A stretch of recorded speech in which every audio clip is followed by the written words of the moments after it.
हुर बिन यजीद एक शख्स था। हुर बिन यजीद एक मुख्तसर सा लश्कर लेके उसने इमाम हुसैन को एक जगह पे रोका, फिर दूसरी जगह पे रोका, बिल आकर तीसरी जगह पे रोका। तो इमाम हुसैन ने फरमाया जगह कौन सी है? कहा हुजूर करब बला। फरमाया बस यही खैमे लगा दो। हजरत सैयदा ज़ैनब ने पूछा इमाम हुसैन से कि सारे जमाने ने रोका है, ठीक है आप हक पे हैं, ये भी सब ने कहा आप हक पे हैं, पर रोका भी सब ने, आप रोके क्यों नहीं? तो इब्ने कसीर और इब्ने असीर लिखते हैं कि इमाम हुसैन रो पड़े, कहने लगे बहन मैं रुक जाता पर मैंने रात को नाना मुस्तफ़ा को ख्वाब में देखा है। तो हुजूर ने फरमाया हुसैन अगर आज ये रिवाज पड़ गया ना यजीद जैसे लोगों का तो कयामत तक पड़ा रहेगा। फिर लोग कहेंगे कोई निकला नहीं था तो हमें भी निकलना, फिर लोग जालिमों के सामने गर्दनें झुकाने के आदी हो जाए। हुर बिन यजीद इमाम हुसैन से कहने लगा मुझे हुक्म है आपको रोकने का, आप आगे नहीं जा सकते। इमाम साहब ने फरमाया वजह? जमीन अल्लाह की है। उसने कहा आप बैत नहीं कर रहे, यजीद की हालात आपके हक में दुरुस्त नहीं है, आप नहीं जाएंगे। इमाम रोक गए। जोहर की नमाज का वक्त हुआ तो हजरत अली अकबर इमाम हुसैन के बड़े साहिबजादे उन्होंने अजान जोहर पढ़ी तो हुर बिन यजीद के लश्कर ने इमाम हुसैन के पीछे नमाज अदा की। कहा भाई तुम मुकाबले में आए हो नमाज पीछे पढ़ते हो? कहा हुजूर मुकाबला तो तलवारों से कर रहे हैं पर हमारा दिल तो मानता है ना कि मुस्तफ़ा का नवासा बड़ी शान वाला है। हुर बिन यजीद ने 3 नमाजें लश्कर समेत इमाम हुसैन के पीछे पढ़ी हैं, 3 नमाजें जोहर असर और मगरिब। फिर इमाम हुसैन के सामने शराइत पेश की कि आपको यहाँ घेर लिया गया है, यहाँ आप बैत करेंगे यहाँ पर जंग करेंगे, 2 ही बातें। इमाम हुसैन ने फरमाया नहीं भाई बैत तो मैं नहीं करता, इसके अलावा तुम जो कहते हो मैं करने को तैयार हूं। उसने खत लिखा, उबैदुल्लाह इब्ने ज़ियाद को एक बंदा दौड़ाया पीछे, कूफे चंद मील पे कूफा था। कहा वो नहीं मान रहे, क्या करना है? तो हुसैन इब्ने अली है, मैं ज्यादा देर उन्हें रोक भी नहीं सकता। उन्होंने पैगाम दिया हुर बिन यजीद को कि करना कुछ भी नहीं, उनका पानी बंद कर दो, ब्लैकमेल करो, खाना पानी नहीं मिलेगा, छोटे छोटे बच्चे हैं खुद ही मान जाएंगे। इमाम अली मकाम के बारे में हुर के पास जब ये पैगाम आया तो हुर कहने लगा मेरी तबीयत नहीं मानती हुसैन पर पानी बंद करो, दिल नहीं मानता। जब ये लफ्ज कहे ना दोबारा तो फिर उबैदुल्लाह इब्ने ज़ियाद ने अमर बिन साद को 10,000 आदमी दे के भेजा। का हुर बिन यजीद लचक दिखा रहा है हुसैन के हक में। शिमर एक बड़ा सख्त आदमी था, संग दिल बदबख्त, जिसने हजरत अली असगर के गले पर तीर मारा था, वो और लश्कर लेके आया।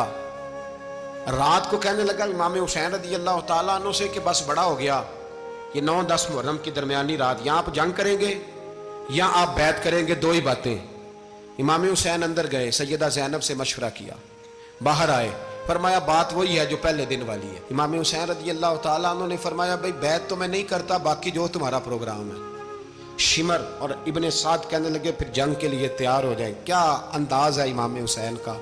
फरमाने लगे कल जंग करूंगा, मुझे पता तो है जंग का नतीजा क्या निकलना है, एक रात मुझे दे दो ताकि मैं खुल के अपने रब की इबादत तो कर लूं। हुसैन ने जाना है, मुझे पता है कल रिजल्ट 72 और 22,000 का क्या एक रात मुझे दो, मैं मालिक से राज न्याज तो करूं। मैं गोया उससे पूछूं तो सही कि मालिक मेरे वालिद भी शहीद हैं, भाई भी शहीद हैं, नाना को भी दुखों में देखा है, तो अब मेरी बारी है तो मालिक मैं हाजिर हूं, मुझे मौका तो दो, इसलिए कि मेरे नाना ने बदर में भी सारी रात इबादत की थी, सुबह मुझे मौका दो। और दुनिया का उसूल है जब कोई मौका मांगता है तो दिया जाता है। ये दोनों कहने लगे कोई मौका नहीं। हुर बिन यजीद पीछे से बोला, कहने लगा नहीं बदतमीजी ना करो, हुसैन को मौका दो, तुम्हें देना पड़ेगा। मौका दिया। हुर बिन यजीद ने फिर मिन्नत की, कहा हुजूर आप मेहरबानी करें मान जाएं। फरमाया मानने वाला खाता कोई नहीं। इमाम हुसैन ने फरमाया हो ही नहीं सकता, मुमकिन ही नहीं है। सारी रात इबादत में गुजरी, रियाजत में गुजरी। तहज्जुद का वक्त हुआ तो घर वालों को बुलाया, फरमाया देखना तुम्हारी सी की आवाज ना बाहर आए, खबरदार सी की आवाज ना आए। और इमाम ज़ैनुल आबिदीन से फरमाया तू बीमार है, तू जिहाद नहीं करेगा, लेकिन ख्याल रखना पीछे। और बड़ी कीमती बात बता रहा हूँ, हमारी बीवियां किसी के घर मैयत हो जाए तो 4 दिन बुखार नहीं उतरता। इमाम अली मकाम ने सैयदा ज़ैनब से फरमाया तू बड़ी है, मेरी बहन है, पीछे सारे बच्चे हैं, जवान हैं, इनके हौसले तेरी जिम्मेदारी है।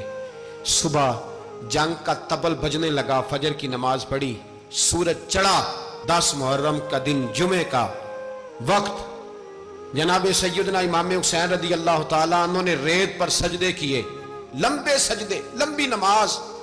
सूरत शम्स की आयात दूसरी रकत में पढ़ी तो सारा करबला गूंजने लगा। क्या अंदाज तकल्लुम था इमाम अली मकाम का। नमाज मुकम्मल हुई तो हुर बिन यजीद عمر بن سعد اور شیمر سے کہنے لگے واقعی حسین سے لڑو گے؟ پتہ نہیں کون ہے. قُلْ لَا أَسْأَلُكُمْ عَلَيْهِ أَجْرًا تم نے نہیں پڑھا إِلَّا الْمَوَدَّةَ فِي الْقُرْبَى تمہاری آنکھیں بند ہیں. الحسن والحسین سید الشباب اہل جنہ تمہیں نہیں پتا؟ کہنے لگا چپ کر حکومت نظر آ رہی ہے. اور بن یزید کہنے لگے پھر میرا بھی فیصلہ سنو, مجھے حکومت نہیں چاہیے, مجھے جنت چاہیے.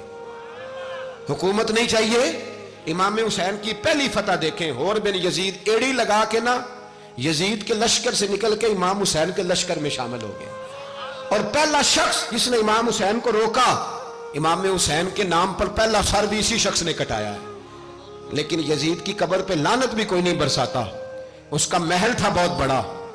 لیکن جب لوگ کربلا میں امام حسین کو سلام کرنے جاتے ہیں تو قدموں میں حر بن یزید کا مزار بھی بنا ہوا ہے, اس کو بھی سلامی دی جاتی ہے. اور اب ہم اکیلا حر بن یزید نہیں کہتے, ہم کہتے ہیں حر بن یزید رضی اللہ تعالی.